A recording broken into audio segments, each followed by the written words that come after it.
Welcome back, ladies and gentlemen, to IEM Gyeonggi. We're getting ready to go into our second game here. Team Liquid finding a win above Giants Gaming after their loss that they suffered earlier on in the day in our second match, that best of one. So finally finding their footing. Took a little while in that game, but Piglet finally started popping off on the vein. It just took about, 30 minutes or so. And now Giants, out of nowhere, on a 3-game losing streak. Went down 2-0 to Gyeonggi Monster and lost the first game here. They were so close. They played the early game so well. And then one fight too many. Enough items go over to Piglet, and the game is kind of decided from there. So it's going to be interesting to see if Giants can kind of steady themselves. Both these rosters are still very new in terms of being put together. So picks and bans hit. We've already had a very interesting meta between these two teams. It's a delayed best of 3, I guess you could say, as Giants beat Team Liquid in the first game of the day to kind of open up, so second game of the day, to open up their winners bracket run. Now in the losers bracket, if Team Liquid win here, they go forward, which would mean so much for this organization that has struggled to get onto the international stage, and Giants would go home with nothing. Yep. You see the bans, some similar ones coming out here. Ash and LeBlanc on the side of Giants Gaming. Rai is going to be taken away by Team Liquid. We see a Nautilus ban. That's been a really big pick for Lorlo in particular. You have to think once again they'll draft it first. Very interesting to see if there is a higher priority drop. We know it's not Lee Sin. TL do not prioritize Lee Sin over Nautilus, given the games we send them for them today and Rainover's penchant for the Olaf. I'd be surprised to see another Olaf ban, and that will go through here. But let's see what's left, because so far it's only 2 mid lane bans, which by the context of this tournament is on the low end. I mean, one of the ones that we saw from Giants in that last game was actually the Orianna ban. Is that something that they want to revisit coming into this one? Unless you CTL ban the Syndra on blue, I don't know if you have the freedom to do so. Fair. Golden Glue will lock up that Syndra. You'd have to imagine if it's available. Now we have Sin teams manage Syndra. There are ways to gank the Syndra, but Golden Glue looked good. Credit where credit's due. Played well on the Cassiopeia in the last game, so there's another champion you might consider banning even over the Syndra. But no, it will be Giants sticking to the tier list. Syndra's right up there. Syndra's banned. A lot on the board, and very interesting to see where TL go, because previously it had been the Nautilus, but the Rek'Sai is now the take over the Nautilus. Yeah. So the question is, do Giants try to take away that pick, put Flashes onto that, and take that one away from Lorlo? They could flex that one into the bottom lane as well, but of course, the Zyra ban, very big respect going over to him, having the most kills on the Giants squad by the end of that game, I believe. It also makes the flex pick of the Nautilus a bit more realistic. Nautilus walks into lane against Zyra, gets everything poked down, and sure, doesn't die quickly, but can be taken down. So I think Nautilus here is a true flex pick with Zyra off the board as support option, and I like this too. I'd like to see take away the Cassiopeia, because this was definitely the game where Golden Glue took off the shackles and put in a good performance. Yep. We'll take this one away, which means that Golden Glue likely not going to be steering towards that Orianna as well, so potentially denying a pick away from him. I mean, Orianna, I think, actually does really well against Cassiopeia. I actually don't mind the matchup because of the range disparity there, so I think it actually might be opting into the Orianna. Early levels, sure, it's very, very painful for Cassio, but it feels like post-6, every time Cassio goes for an all-in, Nautilus shows up with CC, the Lee Sin, or whatever jungler shows up and kind of takes out the Cassio. So I think Ori actually would make a lot of sense here, and it is a Golden Glue staple. Well, we could see him revisit that then. Maybe bring out something new. We saw Nightdry running that Victor in, but was kind of getting stomped on in the lane. I mean, yeah, it was Negatron Rush and then still chased down and solo killed by the Cassio. So might as well wait another rotation. The Poppy shows nothing, and Thresh has been the support of the day. We saw some play, some bans yesterday, but close to pick ban status for a champ that, sure, was better because of Courage of the Colossus, but we didn't know that the Thresh had really climbed that high. Now, worth noting, this is an early Thresh rotation with Zyra off the board. Yeah. Well, bringing this one in. So we're going to be looking for that mid lane and that ADC from TL as we move forward in the draft. And we'll see what Giants want to save for last. Could go for an ADC counter against Piglet as their last pick. It also would dissuade the Vayne. It would have to be a blind Vayne if they held on to the AD carry. No guarantee they'll do so. Probably just going to be a Lee Sin draft, you'd have to imagine, in this rotation, although this would be different. Oh, they are going to go for it. Now they're teasing the Tahm Kench. We did see this earlier, as Dark Passage tried running the Tahm Kench in their first matchup. On paper it was good, had the deny away from the Syndra that was in the game, but yeah, they're going to go ahead and pick this one up with Lee Sin. But you're kind of playing with fire here, because Ashe was banned, Jhin obviously now goes up in priority. Sure, you've stopped the Vayne from being a potential counter pick, You're probably not going to go for a crazy AD carry if you're upset on the side. So will we see one of these two? It almost feels like we're flashing the two champions that will be facing each other in the bot lane, because with Ashe banned, Jin's probably the highest priority, and Vayne's out of the question. So let's see what Piglet really settles on here for the AD carry. Like you said, seems to be between these two. Definitely not going to want to run the Vayne into this composition. I think the Cassiopeia alone was enough to scar him in that regard, but as expected, it's going to be the Orianna coming in for Golden Glue, and then the Jhin for Piglet. Okay. Oh, wow, that was a very quick and confident lock-in. And this means so much, Achilles, because suddenly the draft reads very differently. Before, I was tunneled on, okay, I don't want to pick something that Vayne lanes into, so I'm just going to leave the pick for last and then just pick, the Ezreal, the Jhin of the world. Jhin was, of course, taken away. Instead, this was actually upset, wanting to run a risky AD carry of his own, and now he's the one with the hyper carry pants on. Haven't seen the most Jinx, always on the fringe of the meta. Very intriguing to see how this duo lane goes, because Jinx and Tahm Kench, if you can get the push like Giants was able to in game 1 over this lane, Tahm Kench doesn't lane very well in the early game. Lee Sin might have to do some heavy babysitting to get Jinx and Thresh through lane. Yeah, definitely going to be a high priority here for Mighty Bear. See how Lorlo's going to fare on the other side of the matchup, now running that Nautilus. Is that going to be on the Poppy side of things? He's doing a good job commanding that. We'll see if he can do just as well on Poppy this time around, and Reignover back on his staple with that Rek'Sai. We'll see how much work he can get done early. So excited to see that it wasn't Giants running scared of the Vayne, it was they had an ace up their sleeve instead. So very, very cool to see how the Jinx works out in this meta. Yeah, it's been some time since we've seen her. We'll see how upset pilots are through this game. Let's go ahead and get onto the Rift for game 2.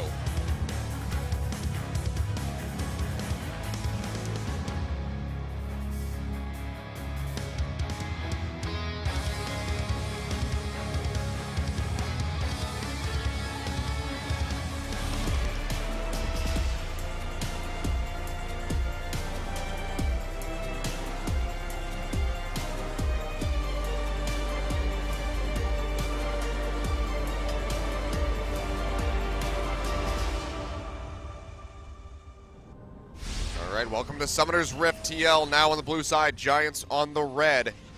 Team Liquid going to be looking to closing this set out right here with a 2-0 to advance to play Samsung Galaxy, I believe tomorrow. And look, maybe they'll lose that match and end up 4th anyway. The meme is obviously very, very stale at this point about Team Liquid struggles, but it would mean a lot to them to make it to the elimination stage of an international tournament. They've struggled so hard to actually make it this far previously. This would be really big for the Team Liquid organization. It would also kind of be a vote of confidence in a roster that people have maligned. People like Reignover. People think that Piglet can channel his spring performances this year and try and forget those summer performances where he kind of struggled as the ship was kind of sinking around him. The question marks were starting to come together. Lolo's had some solo kills, admittedly against Dark Passage, but he hasn't been a point of weakness so far in the games today. And Golden Glue stepped up in the last game. So to stick the landing, to win 2-0, to silence some fans even for one day would be a big thing for Team Liquid. Oh, for sure. I mean, Lorlo, you talk about, Dark Passage, but even in that last game against Flaxish, was doing a really good job, but again, he was playing the Nautilus into the Poppy. Now it's the opposite matchup, so we have to see how he's going to fare. Poppy is something that he is familiar with. I know that he's been playing that a lot in solo queue, but also just one that he did play, throughout spring and summer split.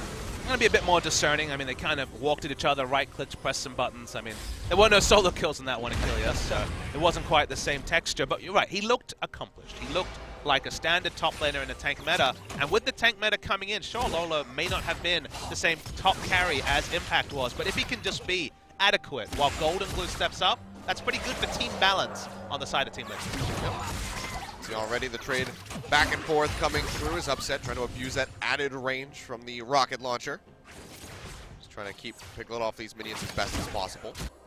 Should be a really painful lane matchup unless Giants can hit 2 first. They do have more shoving capabilities with the rocket launcher, even if it's not impressive at level 1. So for now, just trading VCS with the Jinx. We're going to go for this one. Well, trade the Ghost for the Flash. I think you'll be quite happy with that exchange there. There's a good ward by Giants to spot out Reignover coming into that brush, but it still wasn't enough to keep Knight safe. It feels like Knight has kind of been outfoxed by the summoner choice. He's gone for Cleanse, which has always been pretty common on Cassiopeia. But you might wonder, okay, looking at the side of TL, what are you cleansing? Now, let's just go back to the world where you don't know the summoners. As Hustlin's hooked. Yep, Hustlin. But Piglet's still low, so he can't stick around and actually going to lose that cannon minion.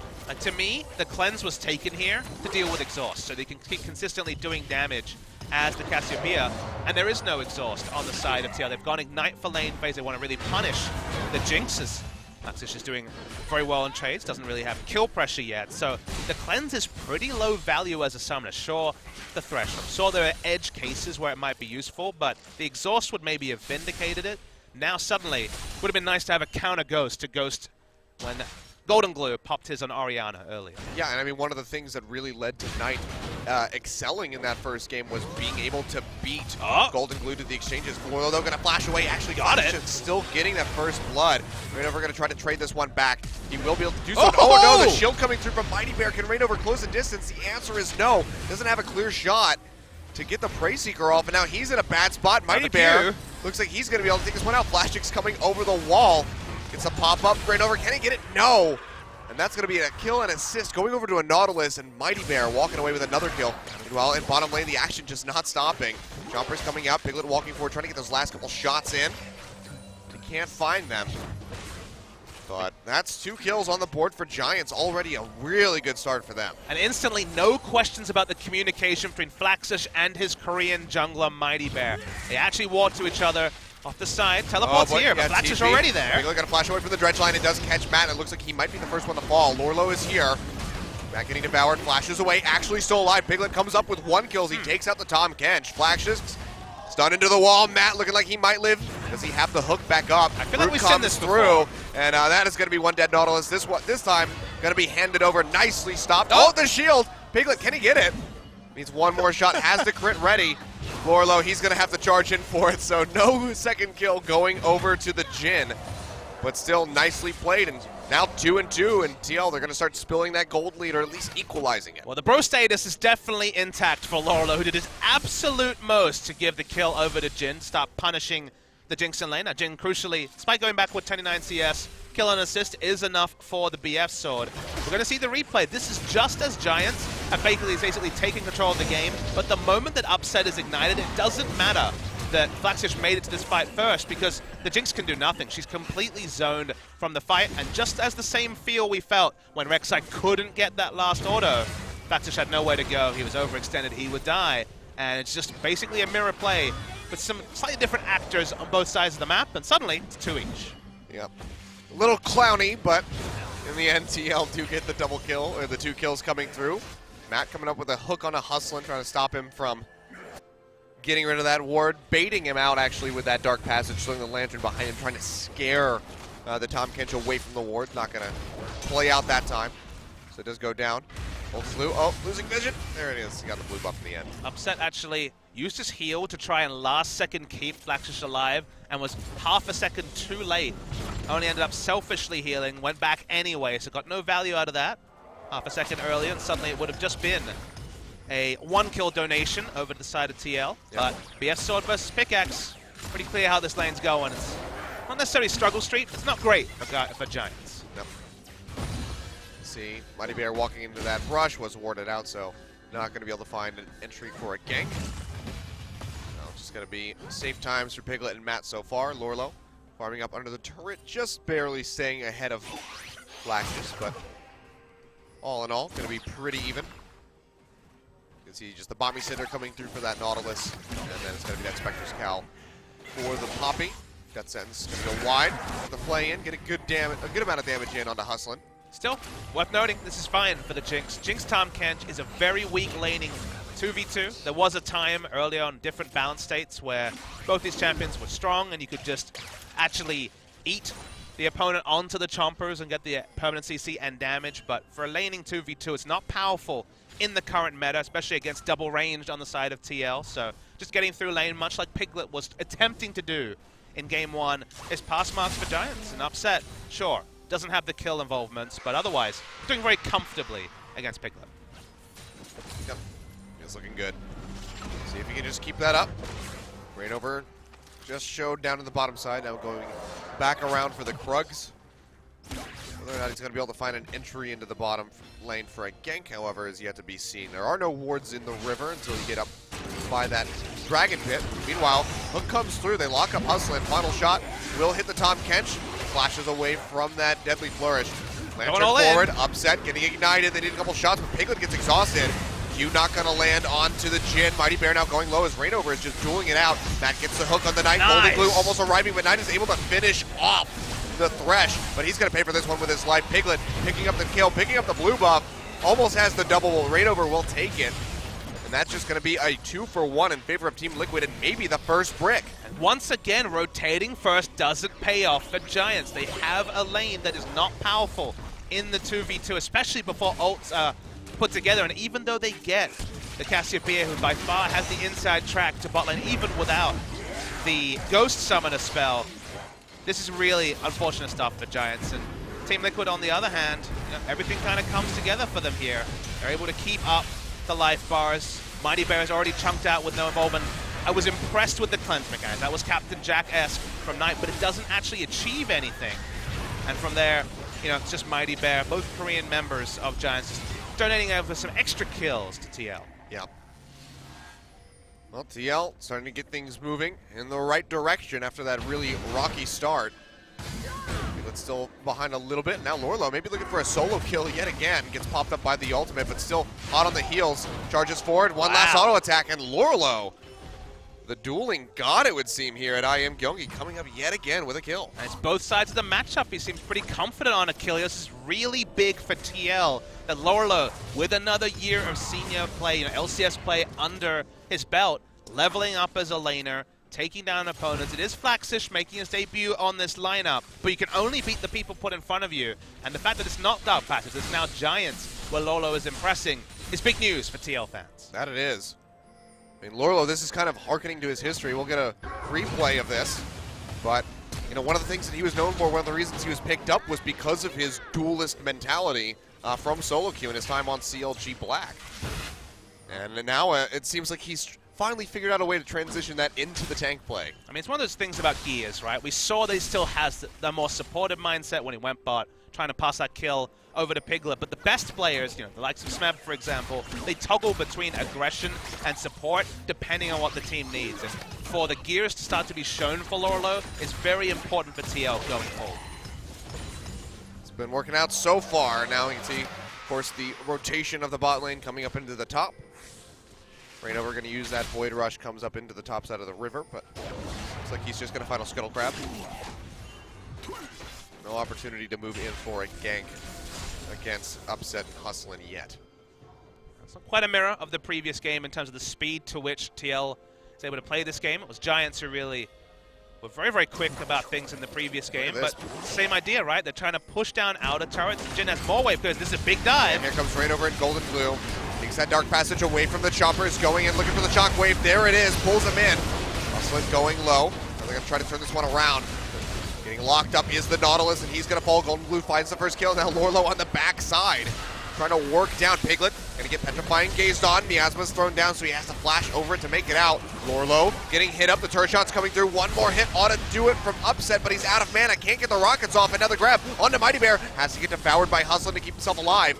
All of TL going really low or out of mana. They have to peel back. They get the kill on a Flaxius, and that's going to be it for them. And the big story there for Giants was that out of mana was Upset, and then that's what we still saw Mighty Bear try to flash in, because one kill means that you get that movement speed from the Getic side passive, and even just in minigun form, you might acquire some targets. It doesn't happen, but the timing, Upset. His whole mana bar is used just to try and buy time early in the fight. He's actually able to dodge the damage from the Shockwave. Was very, very healthy as this started. Yeah. In a different day, where Upset isn't already out of mana, maybe you turn this around as Giants, but mostly this was good stuff from TL, even though Piglet face-checked to Cassiopeia. Yeah, a little bit of poor timing there from Golden Glue on that Shockwave, but all in all, they still come out with profit. So they'll be happy with that, and they just keep inching further on ahead. 2,000 up now, 12.5 minutes, 6-3 in kills. And it's a playstyle they need to keep up. They need to keep ensuring that we don't force a stalemate 2v2. Because Upset and Hustlin, they just want to lane. They just want to get 2 items onto this Jinx Hurricane into Infinity Edge and then let her do her thing, even though the 2v2 isn't ideal. But the turret dives are very real. You invest multiple members onto this Jinx and Tahm Kench, as was seen by the replay just a moment ago. Yep. And they're going to keeping it up and force Upset to play super defensive. And that was just so well timed as well by Team Liquid, because Mighty Bear was fishing for that gank in mid lane, but hello, Golden Glue's not there. He is completely roaming up to the top side. We see that Missile Voyage coming through, trying to get the gank in onto Piglet, but Dark Passage will take him to safety. I feel like better style here is to try and deny some of this vision, for example, the control ward, rather than going for a true-on engage. I think there's a much percentage chance of that with only a recurve bow and pickaxe in terms of damage items for the Jinx. Well, not TL. They might be looking to go on the offensive yet again. Upset going to get hooked in. Piglet targeting the top catch, actually. Gonna be the Dark Passage. Rain over flashing in, gets a pop-up. Will take out Hustlin. Now gets kicked straight onto Upset's face, and that's going to help Piglet find the killing blow. Mighty Bear not able to answer for anything yet. Golden Glue waiting in the pit. Rain over gets the pop-up. The root from the Deadly Flourish. Is that enough to keep him alive? Dash over the wall. Curtain Call not going to be able to hit the Lee Sin. So he should make this one out alive. Looks like Piglet's just kind of fishing for any hits. But Golden Glue wrapping around from the back. It's going to be really tough for the Lee Sin to make it out. Not going to be able to do so. Big hit coming through from Piglet. Takes him out. Knight looking for an entrance, but this would almost certainly be a suicide mission. It's nice map movements from TL. They covered there as well. First was Orianna to turn up to top lane. Knight put 2 and 2 together, couldn't actually walk the direct route, and that allowed an extra minion wave to come in and take down the Lee Sin as well. But it's what we said, Achilles. Turret dive the Jinx, now take out the turret. Suddenly, Jinx can only go mid lane. That's why you see Upset running straight to the mid lane. And even there, the dives can continue when you have both outer turrets in top and bot down, and the aggressive warding style can happen here for TL. Yeah, now look at this build coming out from Piglet. Suddenly, this time around, getting all the kills, 4, 0, and 4. Infinity Edge completed, 15 minutes. Now going to be looking for that Zeo, likely for the rapid fire cannon. And Upset still with a Poultry recurve bow and the pickaxe with 1 dagger to boot. So it's going to be significantly further behind as he just tries to get that Hurricane out. I'm just not really a big fan of the build we've seen from some of the AD carries playing Jhin. You know, the still going for the Yomus after all the changes. Now feels like almost purely a AD caster item than an AD carry item with the attack speed taken away. So sure, sometimes situationally the mini ghost is enough, the mobility is enough, but especially as a rush, I'm not a big fan. So really liking the build here from Piglet. And now the 4th shot is going to be execute damage, because not a lot of armor yet put together by Giants. How do you, in a similar vein there, how do you feel about the Duskblade? Because we have seen that throughout this tournament as well a couple times. I'm not convinced that Duskblade is an AD item either. It's kind of an edge item. It's very interesting. It's more about poking in and out as Hustler takes some damage. Shockwave here. Hustler going low, has to pop that gray health. Will be just enough to keep him alive, but they get the TP burned out by Flaxius there. So that's still going to be very nice for TL as they just keep stacking on the advantages. And their priorities are very smart. They just basically try to DPS down Hustler. Look at his items. He has basically nothing in the inventory. A Sightstone, some Moby Boots.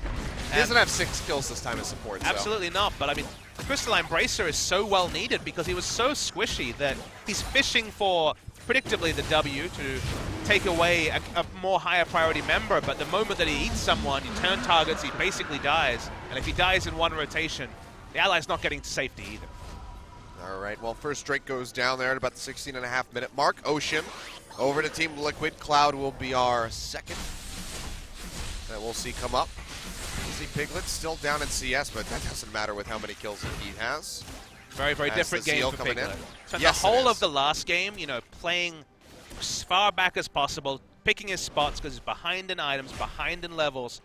Now he's very much the big man on campus. He's got the items. Suddenly, he's the one that needs to be respected. This is just how Jhin has panned out this tournament, and of course through metas recently. And Upset, this time it was Giants taking the big bet on the Jinx, and predictably, these 2 item AD carries are just second to, well, their item timing's second in the laning phase. And so far, you know, sure, Piglet grounded out, but the risky AD carry picks have not been picking up, not been worth it so far, I would say. Yeah, I mean, this is much more you know, closer to a performance like we saw from Seoul in their match earlier on today when they faced against Giants, 17-2 on the Jhin at the end of that. So Piglet well on his way. And that 404 so far. Matt gonna get the play in. Jumper is not coming over the wall to catch the Thresh. He drops the box. Is it enough to keep him alive? No, it is not. Curtain call being opened up. Mighty Bear is low. First shot misses. Second's going to just find Hustlin. And he'll throw off the fourth just for the hell of it, but not going to be able to find too much, and Matt goes down. And Giants this game, they're the ones that don't have a turret. They haven't been able to push mini waves in bot or top lane. They'll continue to siege, even though it's 4v5. They do have that advantage. Abyssal Voyage coming through, though. Instant pop-up into the Shockwave. Flashes stunned into the wall. A double kill going over to Golden Glue on the Orianna. Vault Boy is popping off, and now TL going to be looking for that mid-tier 1 turret. His items aren't there for Giants. They can't afford those sort of engages. Even 4v5, apparently. Third outer turret goes down, and man, so much of what Giants were doing in Game 1 is being mirrored by Team Liquid in this game. That it is, and 11-4, this is just absolutely brutal. I mean, Huston's going in, level 8 with a Crystalline Bracer, basically no other tank stats. Half HP. Shouldn't be surprised that, it's actually a really smart ult from Lorelo. He doesn't go to ult away the duo. He's confident they can take him down. His ults away anyone else rushing in. It's an isolated, half-health, level 8 Tahm Kench. And sure, a Sunfire Cape Flaxish on this Nautilus, but no more magic resist, and easily pops. That's the thing, you have the Sunfire Cape and the Ninja Tabi, but you have nothing to mitigate the damage coming in from Golden Glue, who has that Morel and Amakan, who has those Sorcerer's Shoes. Granted, he's not the biggest Orianna yet, but after picking up that double kill, he's definitely moving in that direction. So things are going to be harder for the frontline members of Giants to try to stave off this TL onslaught. Golden Glue has been going for the latest in the Orianna tech. Rainover spotted out, won't be able to back here. Rylai's was a common pickup on Orianna recently. Death Cap has always been the second item to buff up both the shields and the damage, but Luden's Echo, which is now completed, spotted out. The Aether Wisp and knew it was coming, is the most burst early, and why not mirror what Giants were trying to do last game? Go for the early burst, go for the early power spikes. You're still very much in with a shout in the late game, but if you're popping the likes of Nautilus and Tahm Kench as well as you were previously, keep up that pace, because that pace will only serve to help Team Liquid. Yep. Things are doing really well, and TL's just been completely dictating the pace in this game so far. But again, this is where the decision-making really has to be on point. Oh! Hook over the wall. Nice prediction by Matt. Drops the box. Mighty Bear, one shot from dead. There it is. Piglet lining it up. Matt will go down as Upset finds the kill, and he's going to get hyper. But man, what a hook. Yeah, sick hook. He made a good dive also on the top lane. That's 2 sets of really impressive pressure mechanics. There will be a bonus kill here. Hustle will go down. Yep. It's Golden Glue going to go ahead, pick that one up with the dissonance after Rainover pops him up in the air. But Matt showing where he takes his name from. I mean, everyone's happy when Lee Sin's in the meta. Thresh is right there with him as that big playmaker that can pull off the flashy plays even from support. And Matt, towards a highlight reel this game. And that is just going to open up TL to push onto this tier 2 tower. Lorelo just cutting off the rest of Giants, pitching them away, and the turret will fall. Now 4-0 in that regard. Giants not able to get a single objective in this game. It doesn't look like it's going to end anytime soon, sure. They're trying to walk up, but the wards are there. Very nice from Team Liquid. Get the red buff here, does Piglet. Would have been a suicide. Lee Syndrome follow there from Mighty Bear. They back away. Team Liquid in full control. We'll take another look at this one. Matt, just a beautiful He knows exactly hug. what he's doing. There's no luck about this. Very, very smart stuff from Matt. He does end up giving his life, but they'll replay that clip a couple of times. That's one to feel good about. Yeah, that was well worth the exchange. Just getting yet another kill onto Piglet and then one onto Golden Glue at the very end. So the life of a support, it was a life well spent. And now, predictably, Upset really hurting for gold. Sure, he's about 1,300, 1,500 gold away from Infinity Edge, but that's seeming like a far point away. It was 1,375 from the parts he has, so about 850 gold, 900 gold before he has that Infinity Edge. And even then, if he's only hitting Poppy, if Poppy can just run at Jinx and zone her from a fight, not getting any value out of the build. Rainover, he's got the Randuin, which is an excellent pickup against the Jinx, because hey, if your tank line stays true, Jinx doesn't do the damage, doesn't get the get excited resets that can really take over a fight. And as we're saying, isn't even at that 2-item point yet. So I mean, where do you even move from here if you're Giants? Because they are just being hemorrhaged by Team Liquid, who's constantly taking these objectives. Now the Cloud Drake going to be started up by them. Where do you move? What do you try to do as Giants? Is it just hitting that point where you have to make a Hail Mary, try to go for a Baron? I mean, the fallacy of what you're saying is it's not on Giants to decide where they go. They are being dictated to by Team Liquid. They've got pick options. They've got long-range engage. They're so far ahead in terms of fights that, honestly, Giants are only picking up the scraps that TL let them.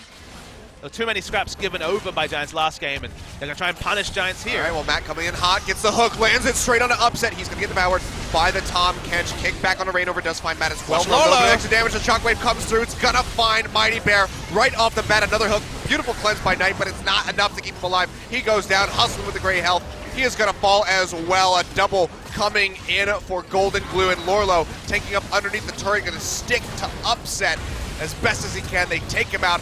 Flashstick's gonna flash the wall, but he is likely to go down, nowhere to go, and he is just too damn slow. TL coming up with an ace at 23 minutes. An eventual ace, that is, but there it is. The unofficial triple kill coming in for the Orianna, and Team Liquid, they could turn straight onto the Baron from here. I mean, the development over the day of this Team Liquid roster, but specifically Golden Glue, popped off last game as casually 7-0-6 in Game 2, is very heartening. A lot of people criticize this team for going for effectively players that everyone kind of had made their minds up on. People knew, or they thought they knew, what Golden Glue and Lolo were all about. Baron's falling low. Oh, nice deny there from the Poppy shield. Lorlo going over the wall now. Mighty Bear dashing in way too late. Gonna get taken out. Another kill to Golden Glue. Now 8-0-6. Hustling yet again. The great health. It's only gonna do so much. He goes down. Rainover finds the kill. 20-5. An 11,000 gold lead for Team Liquid just about. And now a Baron on top. We're going to see the replay. This was basically Piglet opening up. The slows are enough to get Matt into position. And hey, hooking onto the thread, onto the Jinx, even when there's a Tom Kench, isn't enough to really change anything. Big shockwave from Golden Glue. Sure, it draws some flashes, but Knight's flashing towards his death, so that's not so consequential. And if you put together the best parts of the performances of Team Liquid's team today, you get a contender. Lorlo, solo killing people in tank matchups and being where he needs to be on the map. That's a pass. Rainover's Rainover. We know what he'll do. He is a top-class jungler. Golden Glue, he's always been a Cassiopeia player. He's always been an Orianna player. Both of them looking super clean in this particular series. And Piglet, when he's not kind of counter-picking himself, going too frisky with the Vayne, is a class AD carry. So it's so much to kind of draw inferences over, but everyone in isolation has performed well for Team Liquid in parts of their run that looks pretty much imminently going to send them to the next round. And that's great, because this tournament is just basically an acid test for the 5 men that Team Liquid have put together to carry them in 2017. So, I mean, Team Liquid playing the way that they are right now, dominating Giants. Do you think that they're going to stand a chance going up against Samsung Galaxy? I mean, I can't say that. It's a different level of competition, but hey, the Samsung that struggled in Game 1 of yesterday, absolutely. But we don't see that Samsung on the Rift too often, so... Oh boy, Upset getting hooked in straight to that deadly flourish. Knight just going to get picked off, solo kill. Oh, but we might have actually had a problem with that. Awkward. So yeah, pause coming through. We'll have to see what's going on. I don't see any chatter going on in the booth of Giants at the moment, so that might actually not be an issue on their end. Hopefully it's just one that can be passed over. Be unfortunate if there had to be a remake at this point in the game. Hopefully it is just something innocuous, but yeah, I mean, this is just a TL that you couldn't really see in the first series of the day. You saw Golden Glue being zoned out of fights, being defensive like he's known for being. You're like, okay, it's the Golden Glue I remember. I'm done with this guy. A couple of series later, you're like, oh, he does have extra gears. That was the analogy I made with Lorlo, showing gears, playing champions, even tank champions in a way that kind of go against the grain. And Team Liquid have to defy expectation, because there's only expectation in Piglet and Rainover. There's only expectation in their Koreans. Suddenly everyone else building up optimism around Team Liquid. That's a happy time if you're a Team Liquid fan. Oh, for sure. And now we can see, going back in, looks like we don't have that severe of an issue. Got it taken care of, and now TL taking out that first inhibitor. Lorlo still splitting up at the top side. Just got the tier 2. He's going to TP in. They're going to try to end the game right here at the 26-minute mark. Knight not up for 20 more seconds. The first turret falling. Giants just scrambling. They don't know what to do. Oh, Flashix comes in, and he's getting ready to go down. The Devourer is there, spits him out. He will make it back to the fountain, but Mighty Bear on the backside of the fight won't be nearly as fortunate. He is going to fall. Ultimate coming through onto Piglet, gets popped up, but the shield's there. The turrets are crumbling, and TL looks like they might have just pulled this off. A final hook into a final pop from Piglet. Gets another kill on the board. The Nexus is exposed. Giants, they know it's over. TL with a 2-0 victory. They're moving on to the semifinals. Matt visits Korea, and suddenly he's mad life, Achilles, because he pulled off some sick hooks in this game, and Team Liquid... I think he needs to change his name back. That's true. They look pretty jazzed. I remember the Matt Life days. I got the reference now. Team Liquid have so much to be jazzed about because just over the course of the day, they've kind of redefined what they could be about. And will they make a run? Will they be good? Will they be a good team in 2017? I don't know. But on this day, deservedly, they actually answer all the questions we placed on them when they first had this NA versus EU show-off. And they look a lot better in doing so. So a lot of happy people there. A lot of people vindicated that kind of threw their support behind Team Liquid. And now it'll be super interesting to see how they go against a team like Samsung. Is it going to be a competitive series? If it is, that's a big story for Team Liquid. If you lose 2-0, but are in position to win both games, if you're even at 25 minutes against the World Championship runners-up, that's a pass mark and then some for Team Liquid. Yeah, I mean, imagine if they could actually take down Samsung, make it to the finals in their first international competition. That would be huge for the fans, for this team, and for the brand. Of course, Curse did go overseas way back in the day, but since they became Team Liquid, it's been a long time. It's been a struggle street, and that's why, sure, it's an invitation, but it's an invitation they've accepted with two hands with very limited scrim time. We won't get into specifics, but it's a handful of days. That's the reality of how late Rainover joined this team, and yeah, it's really happy times if you're an NA fan because Team Liquid showed up to play today. Yeah, that they did. And I mean, looking at the damage charts right now on our screens, Piglet coming in at 23,000, Golden Glue right behind him at 20K. Absolutely just pumping out the damage, and only two members of Giants crested 11,000 damage. So Piglet and Golden Glue, they absolutely did work, but very well enabled by the rest of their team. Matt coming up huge on that Thresh. I mean, game one, Giants were too generous. They had a massive lead, they played great, didn't close it out, Vayne did Vayne things, the game was over.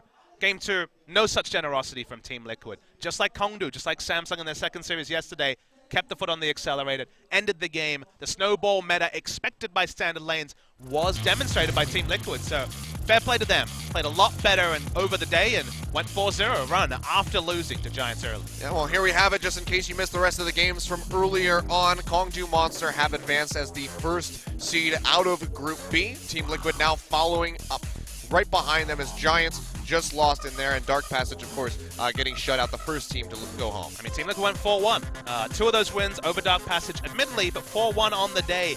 Again, after Game 2 is massive for them. Gyeonggi 3-0. They looked a class above Team Liquid, but we didn't see that matchup. Speaking of matchups, time to hit the bracket stage, time to hit Goyang Sports Complex. And we got some spicy ones. Yeah, I mean, Team Liquid, they might want to celebrate after that victory, but I don't know if they have time. Might have to go back home, pack up, and just get ready to get to the venue and scrim. Isn't it cool, because they have to take on Samsung tomorrow. Isn't it cool that you take a step back? It's NA versus KR in both semifinals. There's a world, a very remote world, where we have an NA versus NA final at an international event in Korea. That is very true. Even the fact that that's a possibility is mind-blowing. It is. I mean, we kind of felt that way with the Apex League for Overwatch, but didn't end up that way. Maybe we'll have it here for IEM Gyeonggi. You never know. I know TL, they were kind of chomping at the bit to get their hands on Immortals, or kind of hoping that they would get that first seed so they could take them on, but we might end up seeing them in the finals if Immortals can conquer Gyeonggi Monster, if TL can conquer Samsung. It's a tall order, but it's not outside of the realm of possibility. Let's not be too iffy. We're talking about 80-20s, you'd have to say, for the Korean teams, but it'd be damn exciting if they could make it happen. Yeah, that is for sure. But that's going to close it out from us here at the group stage for IEM Gyeonggi. We'll be back tomorrow, 11 a.m. Korean Standard Time, with that first best-of-3 match, Samsung Galaxy versus Team Liquid. You definitely do not want to miss that one, so make sure you tune in. That's 6 p.m. Pacific Time, I believe, and 9 a.m. Eastern. So for all of you in North America, you can watch that. Goodbye, and we will see you tomorrow.